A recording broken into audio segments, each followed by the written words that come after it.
Bonjour et bienvenue pour ce 23e épisode de Une histoire de l'informatique moderne. Alors pour ce 23e épisode, on va parler de l'épopée des appareils mobiles depuis les PDA jusqu'aux smartphones aujourd'hui. Parce que justement, c'est tout l'intérêt d'étudier l'histoire. L'histoire sert à comprendre le présent, notre présent. Aujourd'hui, on est entouré par des millions, des milliards même de téléphones mobiles, de smartphones, de différents appareils qui sont branchés, différents appareils mobiles qui sont branchés à l'internet toute la journée. Et en fait, on va s'apercevoir que c'est pas apparu comme ça du jour au lendemain, que ça a des racines profondes qui remontent à des années, en fait des dizaines d'années, comme toujours, comme d'habitude. Alors justement, on le voit là sur cette image. Dans les années 80, l'industrie informatique s'est dit bon bah ok, on est arrivé au PC portable et maintenant on fait quoi? Qu'est-ce qu'il faut faire? Quelle est l'étape suivante? L'étape suivante, elle paraissait évidente, c'était se débarrasser du clavier. Et là, on voit sur cette photo qui est issue du film 2001, l'Odyssée de l'espace, on voit un des membres d'équipage regarder tout en prenant son déjeuner ou son dîner. On ne sait pas bien, c'est pas très appétissant de toute façon. Il est en train de regarder une émission de télévision où il était interviewé avec son commandant de bord. Et il regarde ça sur une tablette qui ressemble terriblement à un grand iPad qu'on connaît bien aujourd'hui. Et or, il faut se rappeler que 2001, l'Odyssée de l'espace a été tourné en 1968.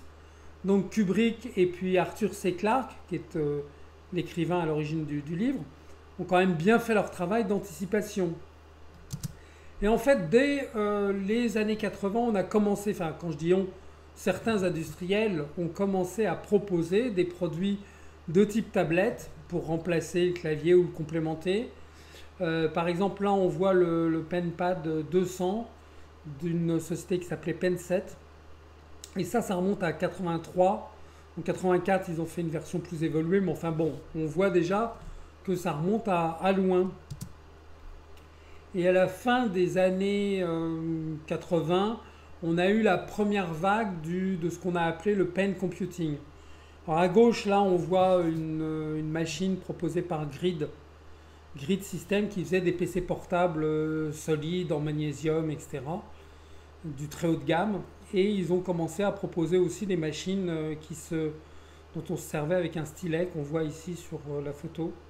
On voit aussi que l'interface est une interface dérivée de MS-DOS. Hein, c'est pas encore de l'interface graphique. Tout ça est assez rustique, mais enfin, c'est les débuts.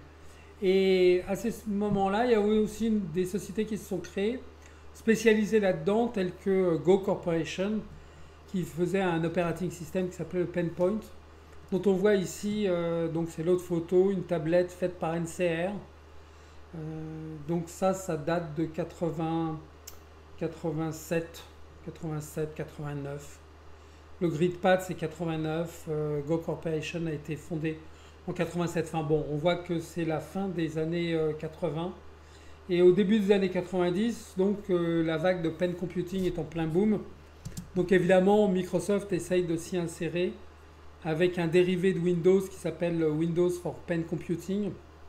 Et ça, donc c'était dérivé de la version 3.1 de Windows, hein, tout simplement. Et ça, c'est en 92. Et l'appareil qu'on voit commercialisé par Samsung s'appelait le Pen Master et était quand même équipé d'un Intel 386, donc c'était pas ridicule. Enfin bon, tout ça n'a pas été très très loin parce que ces tablettes étaient grosses, lourdes, encombrantes, avec peu d'autonomie. Donc c'était pas, et en plus elles étaient chères, donc c'était pas une proposition de valeur très intéressante, mais c'était typique des appareils de la première vague. Ensuite, on commence à rentrer dans les choses sérieuses avec l'Apple Newton, dont Apple a commencé le développement en 87 et l'a proposé sur le marché, la première version, en août 93. Alors, le Newton, ça a été un gros flop, disons-le. Mais c'est dommage parce que l'appareil était super innovant, super intéressant. Simplement, la proposition était beaucoup trop ambitieuse et surtout la promesse n'était pas tenue parce que il était censé être équipé d'un logiciel de reconnaissance d'écriture à la main avec le stylet, Mais ça marchait pas bien. Ça marchait pas bien, il y avait beaucoup d'erreurs, c'était buggé, enfin bon, c'était un peu une catastrophe en fait. Et c'est pour ça que ça a été un flop monumental. Alors à côté, j'ai mis la photo du Psion Organizer pour les plus comment dire, anciens d'entre vous, ça vous dira forcément quelque chose. Et en fait, pourquoi l'avoir rapproché du Newton? Parce que Apple s'est directement inspiré des possibilités du Psion pour développer le concept du Newton. Alors le Psion c'est 84 et le Newton donc c'est 93, milieu des années 90. Et là on voit que le facteur de forme déjà est plus intéressant et puis on passe des tablettes à la notion de PDA. PDA ça veut dire Personal Digital Assistant, c'est-à-dire qu'une machine accessoire orientée sur tous les besoins logiciels quotidiens, prise de notes, agenda, messagerie, etc. Et le Newton personnifiait cette vague. Mais comme il était trop ambitieux, ça a floppé. Bon, par contre, il y en a un qui a réussi, et bien réussi, c'est le Palm Pilot qu'on voit à droite là. Parce que l'astuce, c'était d'être moins ambitieux, plus pratique, plus astucieux même, je dirais, que le Newton. Puis la machine était moins chère, elle n'était pas buggée, elle marchait bien. Et la reconnaissance d'écriture était moins ambitieuse, plus pragmatique, puisque le Newton imposait un alphabet spécifique qu'il fallait respecter pour que l'écriture soit reconnue. Donc par exemple le A, on le voit, hein, c'est la première lettre en haut à gauche de cette liste. Bien, pour tracer un A, il fallait faire un V inversé de la gauche vers la droite. Et ça marchait bien, c'était assez bien reconnu. Et donc ça, c'était la grosse astuce, la façon de faire avec les moyens de l'époque. Parce qu'il ne faut pas oublier que, bien sûr, on avait des processeurs limités, on n'avait pas encore beaucoup de recul en matière de logiciels dans ces domaines. Hein, la reconnaissance d'écriture, bah, c'était l'IA de l'époque, hein, tout simplement. Et l'autre killer app, killer function du Palm, c'était la transmission de données par infrarouge. Bien sûr, le Palm était orienté à être un accessoire pour PC, donc il y avait un socle sur lequel on le mettait pour le recharger, mais surtout également pour transmettre les données, synchroniser avec le PC, les notes, les listes, l'agenda, etc. Il suffisait d'appuyer sur un bouton, il y avait une liaison série, boum, ça transmettait, mais on pouvait le faire également par infrarouge. Mais l'intérêt de l'infrarouge, c'était quand on rencontrait un autre utilisateur d'un Palm Pilot. Parce qu'à ce moment-là, on pouvait lui beamer, comme c'est l'expression qu'on utilisait, on pouvait lui beamer sa carte de visite. Et moi, j'ai vécu justement ça, précisément, l'effet démo, en réunion chez des clients ou des prospects. Donc on était 6-8 autour de la table, puis moi j'avais mon Palm Pilot sur lequel je prenais des notes.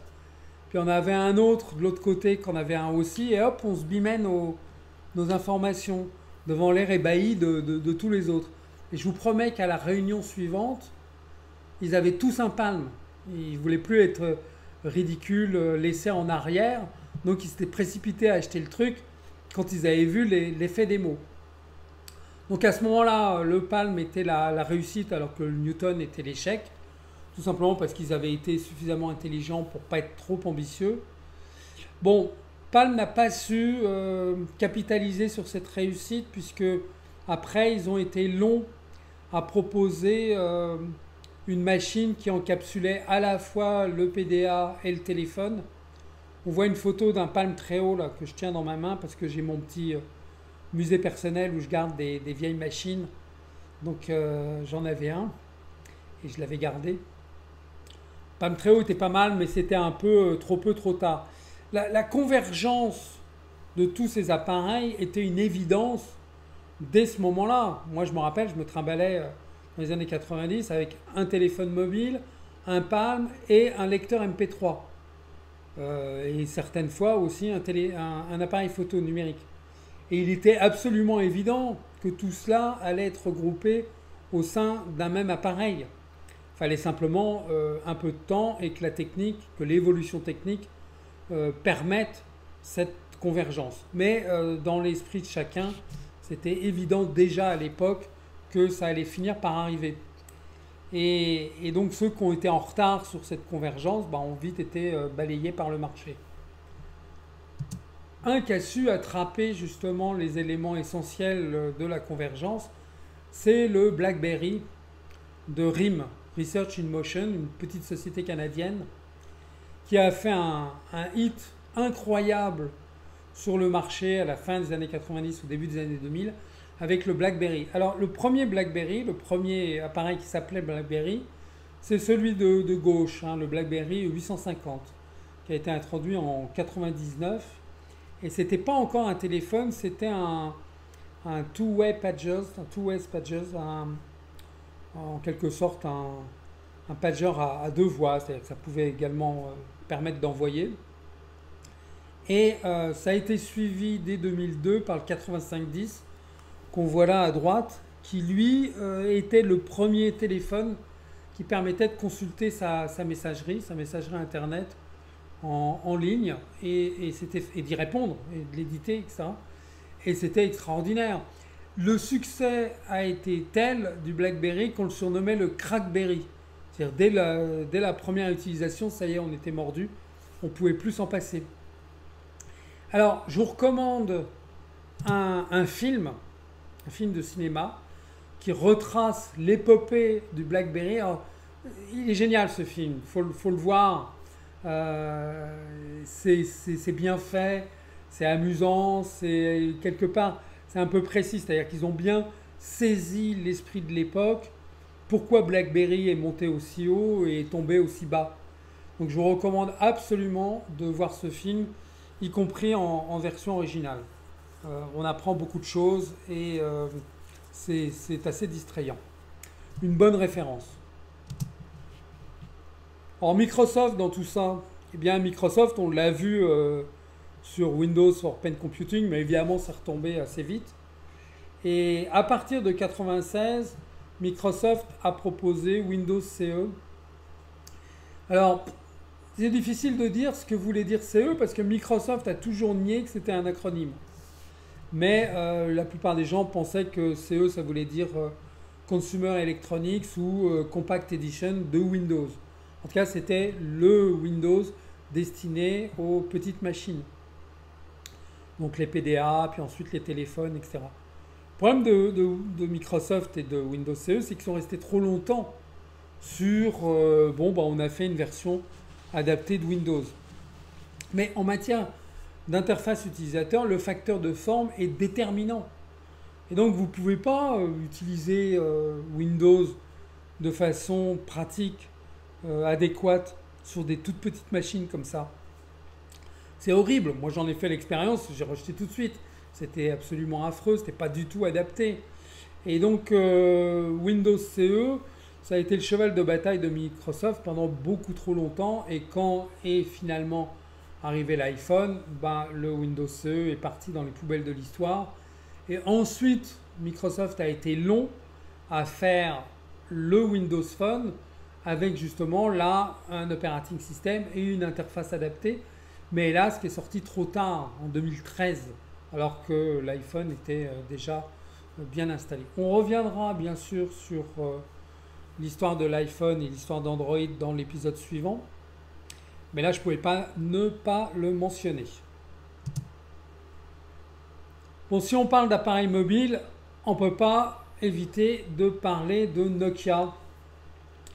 Nokia, ce spécialiste finlandais des télécoms, qui au début des années 90 a fait le pari de se consacrer uniquement au téléphone mobile, qui avait compris le potentiel que ça allait avoir, et qui a réussi l'exploit de devenir le premier constructeur de téléphone mobile dès 1998 et l'est resté jusqu'en 2011. C'est-à-dire 13 ans. Extraordinaire pour une petite société finlandaise. Bon, ensuite, c'est Samsung qui a pris le titre de numéro 1 mondial et qui l'a gardé assez longtemps aussi. Alors, Nokia faisait des téléphones qui n'étaient pas formidablement innovants, mais qui étaient pratiques et très solides. Alors, Là, j'ai un 33, un 3210 dans la main, qui est un des téléphones mobiles les plus vendus au monde, puisque s'en est écoulé 160 millions d'exemplaires. Et le suivant, le 3310, 126 millions d'exemplaires. C'était énorme. L'intérêt de ces téléphones, c'est qu'ils étaient pratiquement incassables. Par contre, au niveau de l'interface utilisateur, c'était dégueulasse, c'était très très limité. Alors, il y avait un espèce de jeu vidéo dessus qui s'appelait Snake. Pareil, c'était pas terrible, il fallait vraiment avoir rien d'autre à se mettre sous la dent pour jouer avec ce truc. Enfin bon, Nokia n'a pas a dominé le marché du téléphone mobile traditionnel longtemps, trop longtemps, mais il n'a pas contribué vraiment à l'évolution technique. Ce qui fait que quand tout d'un coup les choses se sont débloquées et qu'on est passé véritablement des téléphones classiques et des PDA isolés au smartphone, eh bien Nokia a tout de suite été balayé. L'inventeur du smartphone, c'est évidemment pas Apple. Comme d'habitude et comme toujours, c'est pas forcément celui qui est le premier sur un marché ou qui invente le concept qui en profite. Quand Apple a sorti l'iPhone, la notion de smartphone était dans l'air déjà depuis longtemps et tout le monde essayait de la capter. Le véritable inventeur du concept, de cette notion, c'est General Magic. General Magic, c'est un gros morceau. Et moi, dans les années 90, je détestais cette boîte parce qu'elle occupait beaucoup d'espace médiatique, mais il n'y avait pas de produit. C'était du vaporware à mort. Donc je trouvais ça complètement injuste qu'on parle autant d'eux alors qu'en fait, ils produisaient rien.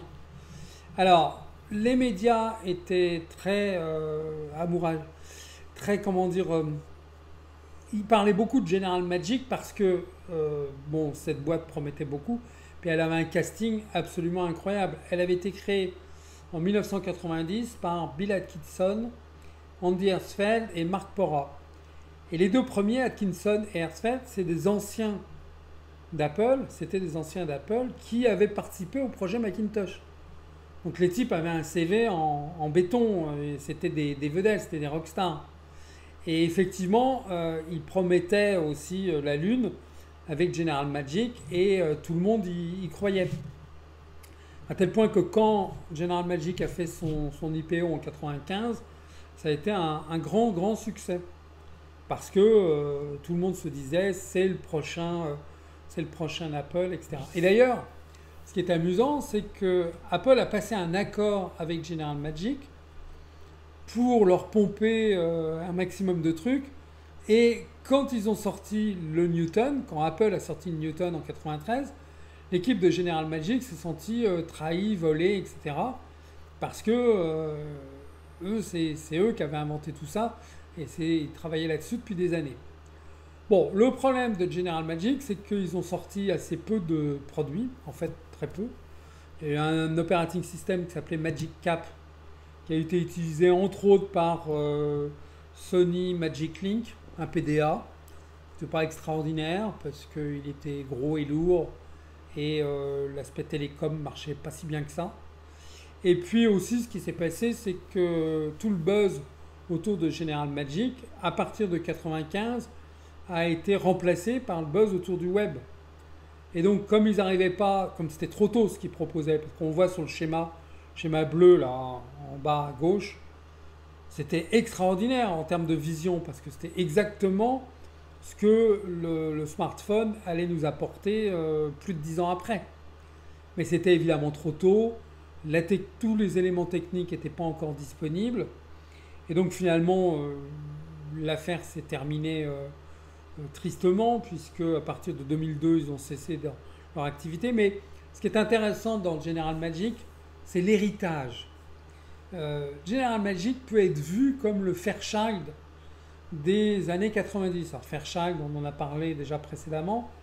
Dans les années 60, Fairchild a essaimé dans toute la Silicon Valley et pratiquement toutes les sociétés avaient un lien plus ou moins important avec Fairchild, avait été créé par des anciens de Fairchild, etc., etc. Dans le cas de General Magic, c'est également vrai puisque l'héritage a été riche et profond. Par exemple, Android, quand on en parlera, c'était beaucoup des anciens de General Magic au tout début. Et puis il y avait par exemple Tony Fadell aussi. Tony Fadell, c'est l'iPod et c'est Nest. Donc c'est pas rien. Lui aussi faisait partie de l'équipe de General Magic.